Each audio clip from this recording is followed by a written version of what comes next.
chemical properties of non-metals. Non-metals are a collection of elements having less similarity in physical and chemical properties. अब non-metals क्या होता है? वह उनके physical properties और केमिकल प्रॉपर्टीज में बहुत कम सिमिलैरिटीज देखने को मिलती है.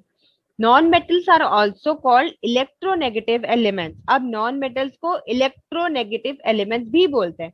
मेटल्स को हमने इलेक्ट्रोपॉजिटिव एलिमेंट्स बोला था. क्यों? क्योंकि वो अपने ऊपर पॉजिटिव चार्ज आयन रखना चाहते थे, और ये तो इनमें ये क्या करना चाहते हैं कि नेगेटिव चार्ज आयन रखते हैं अपने ऊपर, इसके लिए इन्हें इलेक्ट्रोनेगेटिव एलिमेंट्स बोला. Some examples of chemical reactions of non metals are. अब इसमें भी कुछ एग्जांपल्स है केमिकल रिएक्शंस के.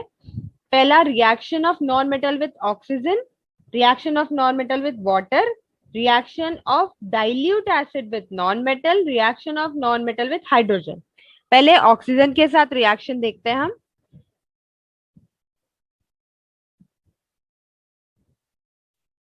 जब नॉन मेटल ऑक्सीजन के साथ कंबाइन करता है तो क्या फॉर्म होता है? That is acidic oxide. तो इस केस में न्यूट्रल ऑक्साइड, मतलब कुछ केसेस में न्यूट्रल ऑक्साइड भी फॉर्म होते हैं. अब अगर हम कार्बन और ऑक्सीजन का एक रिएक्शन कराते हैं तो यहाँ पे क्या फॉर्म होता है? That is CO2, carbon dioxide, which is acidic. अब अगर हम 2 कंपाउंड्स ऑफ कार्बन और ऑक्सीजन लेते हैं तो यहाँ पे फॉर्म होता है 2CO, that is carbon oxide, जो कि न्यूट्रल कंपाउंड है.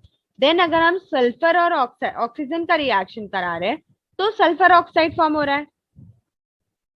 Next, reaction of metals with water. अब वाटर के साथ रिएक्शन जब हम करा रहे हैं नॉन मेटल्स का, तब क्या हो रहा है?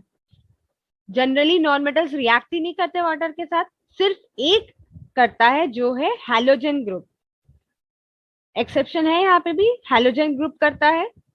तो यहाँ पे इन्होंने एक रिएक्शन बताया कि chlorine on dissolving in water gives the following reaction.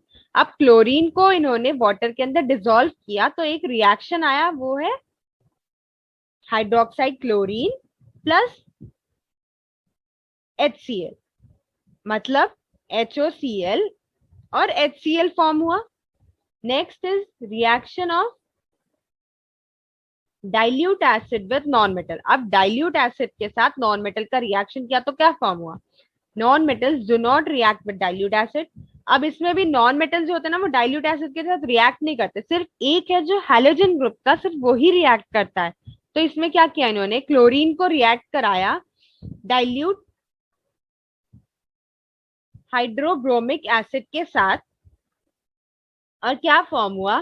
Chlorine plus 2HBr इन लोग ने रिएक्शन कराया और 2HCl फॉर्म हुआ, और ब्रोमीन का 2 कंपाउंड फॉर्म हुआ, Br2 फॉर्म हुआ.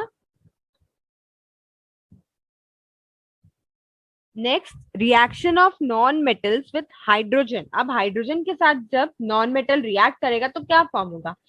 Non metals react with hydrogen under certain condition. अब नॉन मेटल जब हाइड्रोजन के साथ रिएक्ट करता है तो कुछ कंडीशंस के अंदर रिएक्ट करता है, जैसे कि प्रॉपर टेम्परेचर होना चाहिए, उसके बाद प्रॉपर प्रेशर होना चाहिए, कैटलिस्ट का यूज होना चाहिए. हमने कल पढ़ा था कैटलिस्ट का. देन अब एक रिएक्शन बताया है उसने कि सल्फर को हाइड्रोजन के साथ रिएक्ट किया तो H2S फॉर्म हुआ, हाइड्रोजन सल्फाइड फॉर्म हुआ. देन नाइट्रोजन को हाइड्रोजन के साथ रिएक्ट किया तो नाइट्रिक एसिड फॉर्म हुआ, NH3. देन आयोनिक कंपाउंड्स क्या होता है? जब नॉन मेटल और मेटल कंबाइन होते हैं तब उन्हें एक आयोनिक कंपाउंड बोला जाता है. Compounds form from 2 units namely cation and ion. अब इन्होंने बोला कि कैटायन और एनायन का फॉर्मेशन जब होता है तब उधर भी एक आयोनिक कंपाउंड होता है. यहाँ पे ऊपर हमने पढ़ा था आयोनिक कंपाउंड, ये रहा. मेटल और नॉन मेटल को जब रिएक्ट किया तब एक आयोनिक कंपाउंड फॉर्म हुआ था, NaCl. वही यहाँ पे ये बोल रहा है कि कैटायंस और एनायंस को जब ये कर रहे हैं, कंबाइन कर रहे हैं, तब वो एक आयोनिक कंपाउंड बना रहा है. Cation and anion being oppositely charge. अब कैटायन का चार्ज और एनायन का चार्ज दोनों का ऑपोजिट होता है, जैसे एक का पॉजिटिव होता है और एक का नेगेटिव होता है. There is an electrostatic force of attraction between them. अब ये पॉजिटिव और नेगेटिव चार्ज ही अट्रैक्ट करते हैं एक दूसरे को, बिकॉज उनके पास एक इलेक्ट्रोस्टैटिक फोर्स होता है। किसी भी चीज को हमने न्यूटन के लॉ में भी पढ़ा है कि ऑपोजिट अट्रैक्ट ईच अदर, यहाँ पे भी सेम चीज है, opposite attract each other. This force of attraction between cation and anion is called ionic bond. अब ये जो इलेक्ट्रोस्टैटिक फोर्स ऑफ अट्रैक्शन है, इस अट्रैक्शन के वजह से इसे आयोनिक बॉन्ड बोलते हैं हम। Number of cations and anions in a compound and the magnitude of electric charge on them is such that positive and negative charges balance each other. अब जो कैटायन का और एनायन का नंबर होता है, उसके वजह से जो पॉजिटिव एंड नेगेटिव चार्जेस होते हैं वो एक दूसरे को बैलेंस कर लेते हैं। As a result an ionic compound is electrically neutral. अब इसके वजह से क्या होता है कि जो कंपाउंड होता है वो इलेक्ट्रिकली न्यूट्रल होता है। Next, ionic compounds are crystalline in nature. जो आयोनिक कंपाउंड्स फॉर्म होता है ना, वो क्रिस्टलाइन होता है। Next, surface of all particles of a crystalline substance have a definite shape and smooth are shiny. अब जो इनके सरफेस होते हैं ना इन क्रिस्टलाइन सब्सटेंसेस के, वो एक डेफिनेट शेप होता है उनके पास, और वो स्मूथ भी होते हैं and at the same time वो शाइनी भी होते हैं। Regular arrangement of ions in the solid ionic compound is responsible for the crystalline nature. अब इनके क्रिस्टलाइन नेचर के लिए कौन रिस्पॉन्सिबल है? उनके रेगुलर अरेंजमेंट, उनके आयंस के रेगुलर अरेंजमेंट जो होते हैं ना, वो रिस्पॉन्सिबल होते हैं इनके क्रिस्टलाइन नेचर के लिए। Arrangement of ions is different in different ionic compounds and therefore shapes of are different. अब इनका जो अरेंजमेंट होता है ना, वो काफी, हर कंपाउंड को, हर आयोनिक कंपाउंड में अलग अलग होता है, तो इसके लिए जो इनके पास एक डेफिनेट शेप नहीं होता और अलग अलग शेप होता है हर क्रिस्टल के लिए। Next, the main factor that determines the general arrangement of ion in a crystal is the attractive force between opposite charge and repulsive force between similarly charged ions.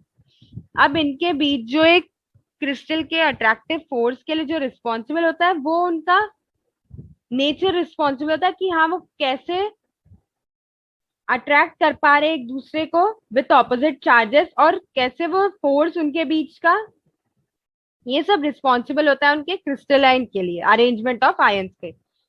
Next, because of this general crystalline structure has negative ions arrange around positive ions and positive ions arrange around negative ions. अब इसके वजह से क्या होता है कि जो negative ions कभी कभार पॉजिटिव आयंस के ऊपर अरेंज होते हैं, और जो पॉजिटिव आयंस होता है वो कभी कभार नेगेटिव आयंस के ऊपर अरेंज होता है।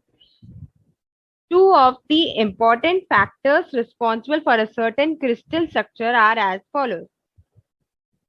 अब टू फैक्टर्स जिन पे ये डिपेंड करता है इनका crystalline structure, size of positive and negative ion, इनके साइज पे कि भाई पॉजिटिव और नेगेटिव आयन के चार्ज, जो positive and negative charge ions है उनके साइज क्या है, और उनके मैग्नीट्यूड पे डिपेंड करता है कि उन आयंस का मैग्नीट्यूड क्या है।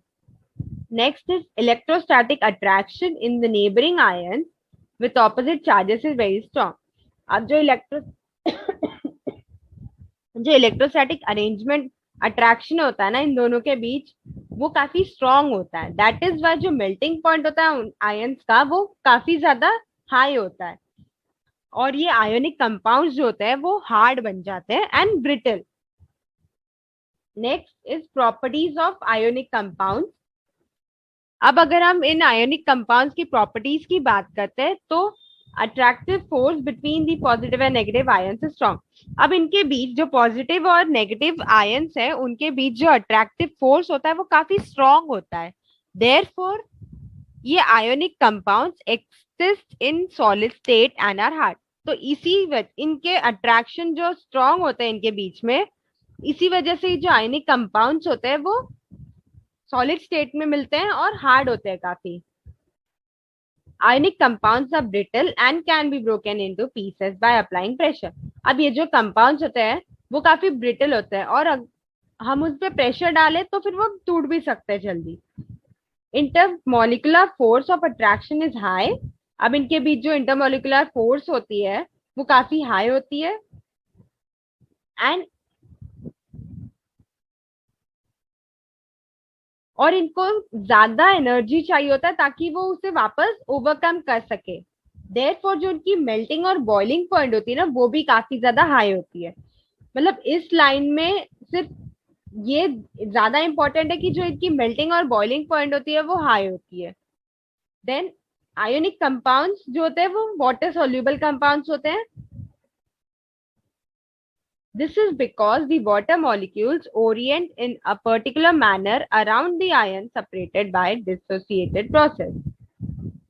As a result of this, a new force of attraction is established between the ion and the surrounding water molecule. अब इसकी वजह से क्या होता है ना कि एक नया फोर्स ऑफ अट्रैक्शन फॉर्म होता है आयन के बाहर, और वाटर को भी सराउंड करता है। वो किसको रिप्लेस करके, इज द इंटरमोलिकुलर जो अट्रैक्शन होता है ना पहले वाले, उनको रिप्लेस करके एक नया फोर्स ऑफ अट्रैक्शन फॉर्म करता है ये। देन एंड और फिर एक एक्वस सॉल्यूशन बन जाता है। ऊपर हमने देखा था जब भी एक आयोनिक कंपाउंड फॉर्म हो रहा था तब वो एक एक्वस फॉर्म में ही फॉर्म हो रहा था, वो इसी वजह से। ये देखो यहाँ पे भी जब HOCl फॉर्म हो रहा है तो वो एक एक्वस फॉर्म में ही फॉर्म हो रहा है। यहाँ पे भी HCl फॉर्म हो रहा है तभी भी एक्वस फॉर्म में फॉर्म हो रहा है, Br2 फॉर्म हो रहा है तभी भी एक्वस फॉर्म में ही।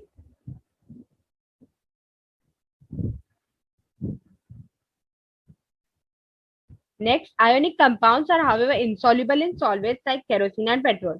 अब ये जो आयोनिक कंपाउंड्स होते हैं ना वो केरोसिन और पेट्रोल में इनसॉल्युबल होते हैं, मतलब हो ही नहीं सकते वो डिसॉल्व इन दोनों में। This is because, unlike water, a new attractive force cannot be established in this solvent. इसलिए इनमें ना जो वाटर के अलावा कोई भी सब्सटेंस डालेंगे तो एक फोर्स नहीं फॉर्म हो सकता। Ionic compounds can not conduct electricity in solid state. अब ये जो कंपाउंड्स होते हैं वो सॉलिड स्टेट में इलेक्ट्रिसिटी कंडक्ट ही नहीं कर सकते,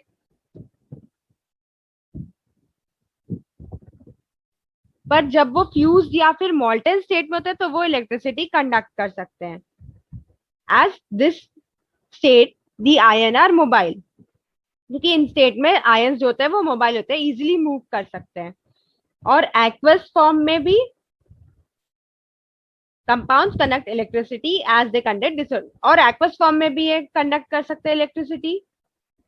on passing current through the solution the ions move oppositely. ठीक है, जब उनमें हम इलेक्ट्रिसिटी पास कर रहे हैं ना तो वो क्या कर रहे हैं कि so due to electrical conductivity in fused and dissolved state ionic compounds are called electrolytes.